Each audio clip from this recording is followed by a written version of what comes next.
ഈ ലോകത്ത് ഏറ്റവും സമാധാനമുള്ളത് മദ്യപിക്കാതെ ജീവിക്കുന്നവർക്കാണ്, ഡ്രഗ് അടിക്കുന്നവർക്കല്ല. ഈ ലോകത്ത് ഏറ്റവും സമാധാനമുള്ളത് ആർക്കാണെന്നറിയോ? ആരാധന ചെയ്യുന്നവർക്കാണ്, ഇബാദത്ത് ചെയ്യുന്നവർക്കാണ്. സൈക്കോളജിസ്റ്റുകൾ വേറെ പല പേരിട്ട് വിളിക്കും, മെഡിറ്റേഷൻ വേണമെന്ന് പറയും. ഒരു മുസ്ലിമിന് 5 നേരത്തെ മെഡിറ്റേഷൻ, 5 നേരത്തെ നമ്മുടെ നിസ്കാരമാണ്. ആ നിലക്ക് നമുക്കതിനെ കാണാൻ കഴിഞ്ഞാൽ ഫലനുഹയ്യന്നഹു ഹയാതൻ ത്വയ്യിബ, ഏറ്റവും മനോഹരമായ ജീവിതം.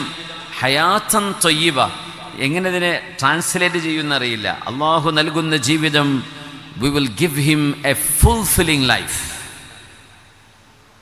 എങ്ങനെ മലയാളത്തിൽ പറയാ? ആത്മസംതൃപ്തി നൽകുന്ന ജീവിതം.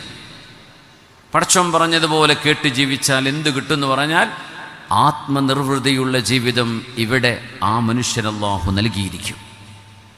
ചിലത് നമ്മൾ കയ്യിൽ നിന്ന് പോകുമ്പോഴേ അതിൻ്റെ വില അറിയുള്ളൂ, അല്ലേ?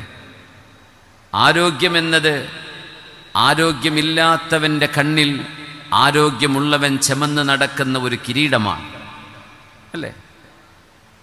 എത്ര കോടീശ്വരനാണെങ്കിലും 2 കിഡ്നിയും ഫെയിലിയറായിട്ട് ട്യൂമർ വന്നിട്ടോ അല്ലാതെയോ ഇനി ഒരു മരണത്തിലേക്കാണ് ഞാൻ നീങ്ങുന്നത് എന്ന് കാണുമ്പോൾ താൻ കിടക്കുന്ന ICU എന്ത് യൂണിറ്റായിരിക്കട്ടെ അവിടെ കിടക്കുമ്പോൾ അവിടെ തൂത്തുവാരുന്ന ഒരു പെണ്ണിൻ്റെ ആരോഗ്യം എനിക്ക് തിരിച്ചു കിട്ടിയിരുന്നെങ്കിൽ എൻ്റെ സമ്പത്ത് മുഴുവൻ കൊടുത്ത് ഞാനത് വാങ്ങിക്കുമായിരുന്നു എന്ന് മനുഷ്യൻ കൊതിച്ചു പോകുന്ന നേരമുണ്ട്.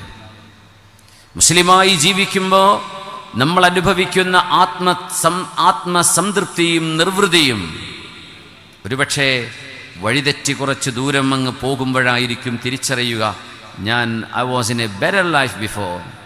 പിന്നെ തിരിച്ചു വന്നാണ് കാണാൻ കഴിയുക. പക്ഷേ സത്യം, അള്ളാഹുവിൻ്റെ വാഗ്ദാനം സത്യമാണ്. സംതൃപ്തമായ ജീവിതം അള്ളാഹുവിനനുസരിക്കുന്നവർക്ക് ഇവിടെ അള്ളാഹു വാഗ്ദത്തം ചെയ്തിരിക്കുകയാണ്. അതിനാണ് നമ്മൾ പടച്ചവൻ അരുതെന്ന് പറഞ്ഞത് ചെയ്യാതിരിക്കുന്നത്. നമ്മുടെ ശരീരം പറയും ചെയ്യണം, നമ്മുടെ സൗഹൃദം പറയും അത് ചെയ്യണം, നമ്മുടെ ചുറ്റുപാടുകൾ പറയും ദാറ്റ്സ് നോർമൽ, നമ്മുടെ സമൂഹം പറയും you are an odd person. ഞങ്ങളൊക്കെ ഇങ്ങനെ, നീ എന്താ ഒറ്റയ്ക്ക് ഇങ്ങനെ നടക്കുന്നത്, നീ എന്താ വ്യത്യസ്തമായ ചിന്തയിൽ, ഞങ്ങൾ ഒഴുകുന്ന ഒഴുക്ക് നീ കാണുന്നില്ലയോ? ബദ അൽ ഇസ്ലാമു ഗരീബ, ഇസ്ലാം തുടങ്ങുന്നത് വിചിത്രമായിട്ടാണ്. ഗരീബൻ എന്ന് പറഞ്ഞാൽ സ്ട്രേഞ്ച് എന്നാണ്, ഏലിയൻ, സ്ട്രേഞ്ച്. ഇസ്ലാം തുടങ്ങുമ്പോൾ അങ്ങനെയാണ്. അറേബ്യ മുഴുവൻ മദ്യത്തിൻ്റെ ലഹരിയാണ്. മദ്യമില്ലാത്തതവർക്ക് ചിന്തിക്കാൻ കഴിയില്ല. സ്ത്രീ സമൂഹത്തെ